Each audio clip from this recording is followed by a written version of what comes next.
The crack of the Winchester rifle split the frozen Wyoming air as Sarah Caldwell fired a warning shot. Her hands trembled, not from fear, but from the fever that had weakened her for weeks. The massive gray wolf hesitated at the edge of her property, eyeing the struggling chicken coop where her last four hens huddled. "Get back!" she rasped, her voice barely carrying over the howling wind. The pneumonia had settled deep in her lungs, making each breath a battle. She tried to steady the rifle for a second shot, but a violent coughing fit doubled her over. The weapon slipped from her grasp, landing in the snow with a muffled thud. The wolf, sensing weakness, took a step forward. Through watering eyes, Sarah glimpsed movement beyond the wolf, a rider approaching fast on a powerful chestnut quarter horse. The stranger raised his own rifle in one fluid motion and fired. The shot kicked up a snow inches from the wolf's paws, sending the predator retreating into the tree line. "Wolves coming this close to cabins means they're desperate," the rider called out as he approached. "Or they've learned humans out here are easy prey." Sarah struggled to her feet, retrieving her rifle with as much dignity as she could muster. Her army training wouldn't let her appear vulnerable, especially not to a stranger. "I had it handled," she managed, fighting back another cough. The man dismounted in one smooth motion that spoke of years in the saddle. Standing at least 6'3", his weathered face partially hidden beneath a thick beard, he surveyed her with startlingly blue eyes, assessing eyes that reminded her of the combat medics who could diagnose with a glance. "Matthew Harrington, Horizon Ranch about 10 miles west." He nodded toward her cabin, where no smoke rose from the chimney, despite the bitter December cold. "You're the Boston nurse trying to work her uncle's claim. Sarah Caldwell, right? How did you—" Small towns talk, especially about a woman alone trying to survive Wyoming winters. His gaze took in her pale complexion, the dark circles under her eyes, the way she leaned on the rifle for support. "They're saying in Clearwater you won't make it till Christmas." Sarah stiffened, the familiar spark of defiance temporarily burning through her exhaustion. After serving as a trauma nurse in Desert Storm, she'd faced worse than local gossip. "They're wrong. I'll manage just fine, Mr. Harrington." A ghost of a smile crossed his face as he tied his horse to the porch rail. "Not with pneumonia, no firewood, and wolves at your door, you won't." He nodded toward the nearly empty woodpile. "When's the last time you ate something hot?" Before she could answer, another coughing fit seized her, this one worse than before. The world tilted dangerously, and she would have fallen if not for Matthew's strong grip suddenly steadying her. "I don't need saving," she insisted, even as she struggled to remain upright. "Everyone needs help sometimes, Miss Caldwell. Special Forces taught me that the hard way." Something in his tone, a shadow of past pain, made her look up. "They say you won't survive winter." His eyes met hers directly. "Not if I can help it." The M40A1 sniper rifle strapped to his saddle caught her attention. Not a hunting weapon, but military issue. This man had seen combat like her. "Desert Storm?" she asked, professional curiosity momentarily overriding her pride. "Among other places." He removed his gloves. "Now I'm going to chop some wood, get your fire going, and check those lungs. I've got a field medic kit with proper antibiotics, not whatever snake oil Doc Wilson's been selling folks." He reached for the axe leaning against her porch. His movements were precise, economical, the hallmark of special operations training.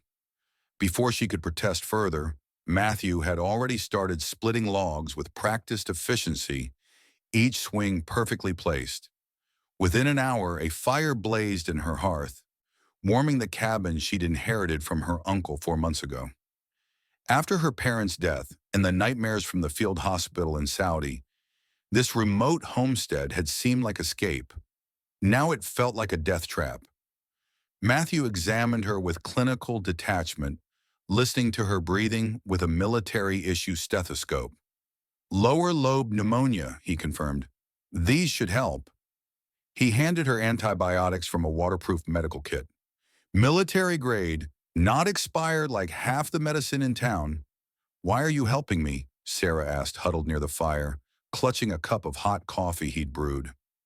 Matthew checked the cabin's windows, sealing drafts with practiced hands. My mother came here as a war widow with me, just a boy. Neighbors helped us survive our first winter. He looked up, his gaze distant. Out here, helping isn't charity, it's survival. As darkness fell, the first blizzard of the season hit with unexpected fury. Wind screamed around the cabin corners like artillery fire, triggering memories Sarah had tried to leave behind in Saudi Arabia.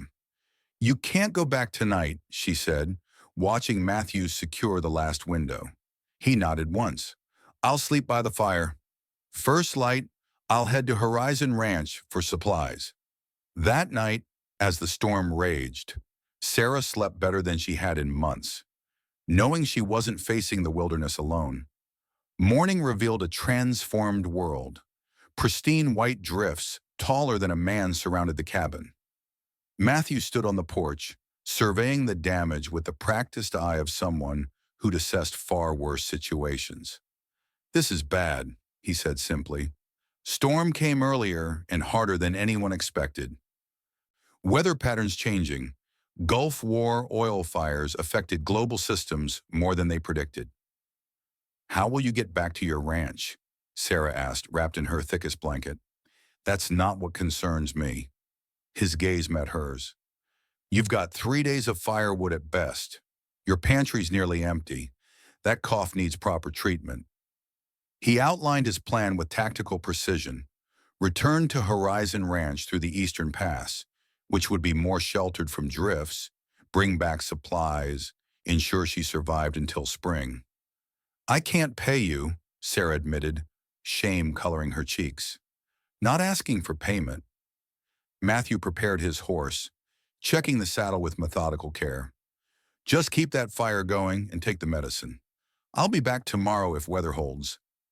Sarah watched him navigate the snow-choked landscape, disappearing into the vastness of white. His promise to return hung in the air, fragile as her hope. True to his word, Matthew returned the next evening, leading a team of draft horses, pulling a heavily laden wagon. Beside him rode an older man with silver hair and the straight posture of a career military man. Miss Caldwell, Matthew called. This is James Horizon, my employer. Horizon dismounted with the fluid movement of someone half his age.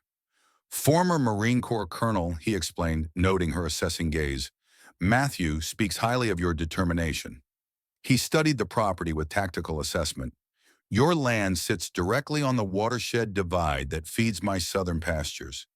Been trying to secure grazing rights through this corridor for years. Sarah stiffened. I'm not selling. Not asking you to, Horizon replied. Proposing a strategic alliance. We provide winter supplies, protection, expertise. Come spring, you allow controlled grazing access across your northwest section. Matthew began unloading the wagon, industrial-grade supplies no civilian would normally access. Military surplus cold weather gear, medical supplies still in Army packaging, preserved rations alongside civilian necessities. Why would you do this? Sarah asked suspiciously. Horizon's weathered face revealed nothing. Matthew says you've got what it takes to survive out here. Just need proper equipment and support. He gestured to the supplies. This arrangement benefits both parties. You establish your claim, we get necessary access. It was suspiciously generous for simple grazing rights. Sarah sensed an untold story, but with winter closing in, she had limited options. I accept your terms, she said formally, extending her hand. The handshake was a binding contract in frontier territory. As Horizon prepared to depart, he took Matthew aside. Their conversation was brief but intense. Sarah caught fragments. Dawson, suspicious activity. Keep your eyes open. Horizon's giving me leave to stay until you're secured for winter, Matthew explained afterward. There's more happening in this territory than simple ranching disputes. Over the next 2 weeks, Matthew transformed the failing homestead. He reinforced the barn using military-grade construction techniques, installed a proper defensive perimeter, and taught Sarah survival skills no Boston education had prepared her for. M1A Scout Rifle, he explained one afternoon, placing the weapon in her hands. Shorter than standard M14, better for close quarters, semi-automatic, 7.62mm NATO rounds, effective against predators, four-legged or two. You expect trouble? Sarah asked, noting how he positioned her for proper sight lines across the property. Always expect trouble. Desert Storm taught me that. A shadow crossed his face. Among other things. That evening, as they ate venison Matthew had hunted, Sarah noticed a distinctive scar on his forearm, the kind left by shrapnel. Dahran, she said softly, the Scud missile attack on the barracks. Matthew's hand stilled. You were there? Field hospital, trauma unit. The memories flooded back. The screams, the smell of burned flesh, the endless surgeries. 28 soldiers died that night. Would have been more without medics like you. His voice held a respect that transcended their short acquaintance. Some wounds don't show on the surface. Is that why you're out here? Away from people? Partly. Matthew cleaned his hunting knife with practiced precision. Cities have too many sounds, too many people. Out here, threats are simpler. Wolf, weather, water. And Dawson? Sarah asked, catching how Matthew tensed at the name. Victor Dawson is a different kind of predator. Matthew's voice hardened. Dishonorable discharge from special forces. Rumored to work for private interest now. The kind that don't care how they acquire land. The revelation hung between them, another layer to the mystery of Horizon's generosity. As December deepened, so did their connection. Matthew taught Sarah to track game, predict weather from cloud formations, and establish defensive positions around the property. She shared her medical knowledge, properly organizing their supplies and creating a field treatment station in case of emergencies. Together, they discovered her uncle's hidden documentation, water rights, mineral surveys, and correspondence suggesting he'd found something valuable on the property shortly before his accident. Your uncle wasn't just a homesteader, Matthew observed, studying the geological maps. He was a mining engineer. These surveys show potential deposits that would be worth millions to the right company. You think his death wasn't an accident? I think there's a reason Dawson's been circling properties in this region. Their discussion was interrupted by the distinctive pattern of hoofbeats approaching, 3 riders moving in tactical formation. Matthew was instantly alert, positioning Sarah away from windows as he checked his rifle. Stay low, he instructed, moving with the fluid grace of a predator himself. The lead rider, a thin man with a jagged scar bisecting his left cheek, called out with false joviality. Hello, the house? Sarah recognized the tactical approach, spreading out to cover all angles, checking for defensive positions. These weren't travelers. This was a reconnaissance mission. State your business, she called back, M1A ready but concealed. Just passing through, ma'am, the scarred man replied. Looking for shelter from the cold. Perhaps some hospitality? Horizon Ranch is 10 miles west, she answered, using the cabin's design to conceal her position. Better equipped for visitors. At the mention of Horizon, the men exchanged looks. The scarred man, Dawson, she presumed, dismounted without invitation. Woman alone should be more welcoming, he said, his friendly tone belied by the cold assessment in his eyes. Dangerous country to be unfriendly. I'm perfectly capable of handling danger, Sarah replied, raising the rifle to make it visible. Please move on. Dawson's hand drifted toward his holstered sidearm. That's a military weapon for a city nurse. You qualified on that model? Center mass, controlled breathing, gentle squeeze, she recited from her military training. I qualified expert on multiple platforms. Would you like a demonstration? The standoff stretched until a familiar voice cut through the tension. She won't need to demonstrate, Dawson. Matthew emerged from the tree line like a ghost, flanked by two Horizon riders. His M40A1 sniper rifle was trained with unwavering precision on Dawson's chest.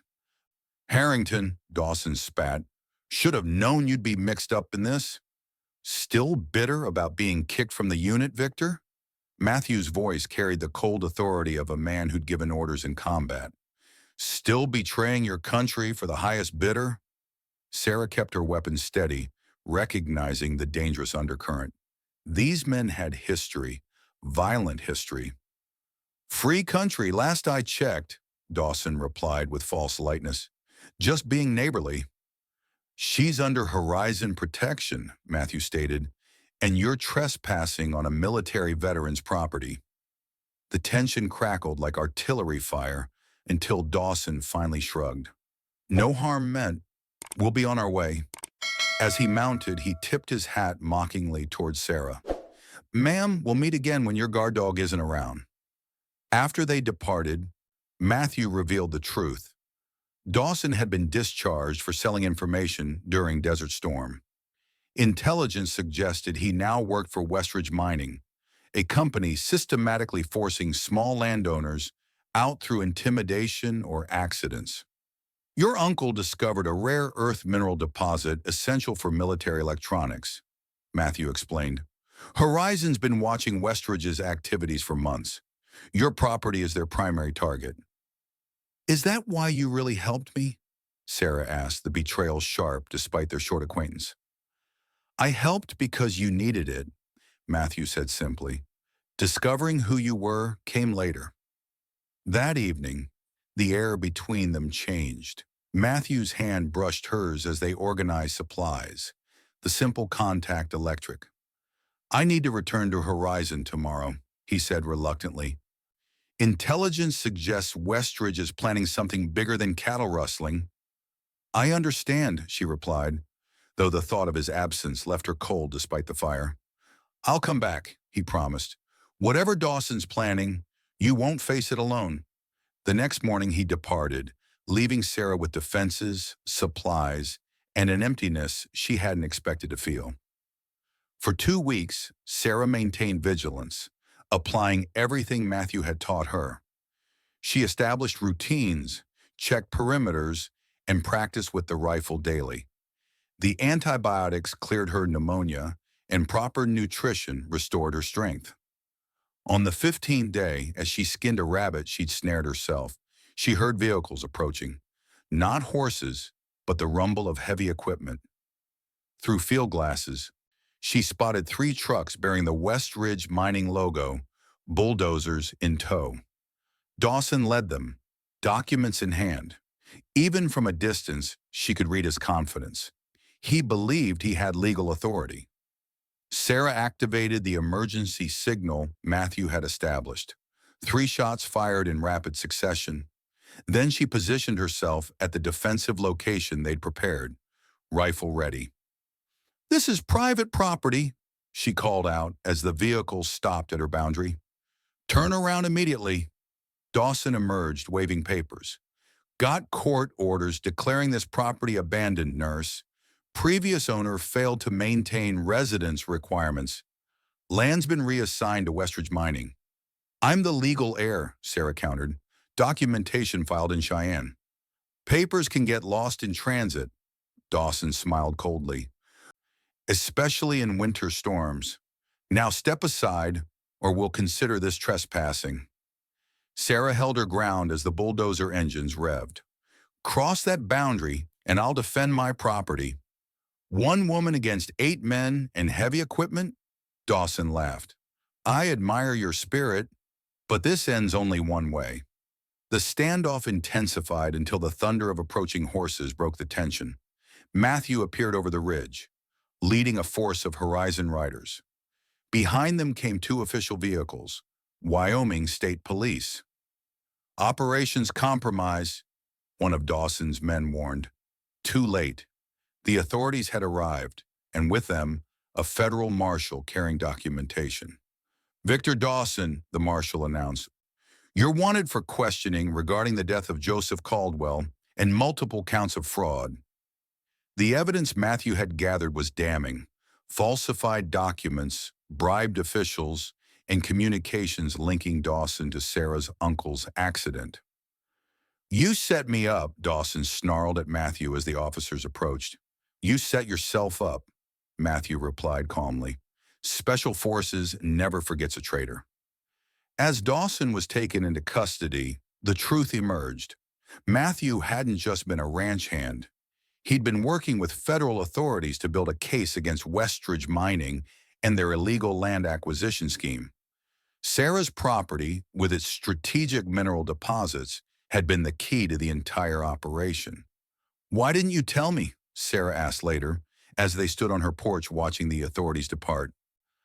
"Operational security," Matthew said, then softened. "And then, I didn't want you to think I was only here for the mission." "Why else would you be here?" she challenged. Matthew's weathered face showed rare vulnerability. "I came to help you survive winter. I didn't plan on finding someone who understood the silence after combat. Someone who sees the world the way I do." He reached for her hand, his calloused fingers gentle against hers. "I've carried this since before Dawson showed up," he said, producing a simple gold ring. "Been waiting for the right tactical moment." Sarah looked from the ring to his face, seeing a future she hadn't dared imagine. "Are you sure about this, Harrington? I'm not an easy mission." "The hardest missions are the ones worth undertaking," he said softly. "I'm asking if you could see a future with a man like me, building something here together." Sarah took the ring, but rather than waiting for him to place it on her finger, she slipped it on herself, a declaration of partnership rather than possession. "I've survived war, pneumonia, and corporate land thieves," she said. "I think we can handle a Wyoming winter together." As they sealed their promise with a kiss, the vast landscape stretched around them. No longer a threat, but a future they would defend together. 1 year later, as winter again embraced the Wyoming territory, Sarah stood in the doorway of their expanded cabin. Inside, the walls were lined with properly cured wood, the pantry stocked with preserves, the medical station equipped for any emergency. Through the window, she watched Matthew instructing young ranchers from neighboring properties in proper defensive positions.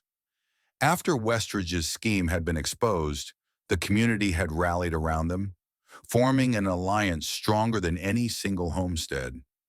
Sarah rested her hands on the gentle swell of her stomach, feeling their child move beneath her palm. "They said I wouldn't survive winter," she murmured. Outside, Matthew looked up, as if sensing her gaze. The hardened warrior softened as their eyes met, his smile conveying everything words couldn't express. "But they didn't count on your father," she told her unborn child. "They didn't know what happens when a good man says, 'Not if I can help it,' and means it with his entire heart." The gold ring caught the winter sunlight as she waved back. Some battles were fought with weapons, others with courage and connection. Together they had won both kinds of wars.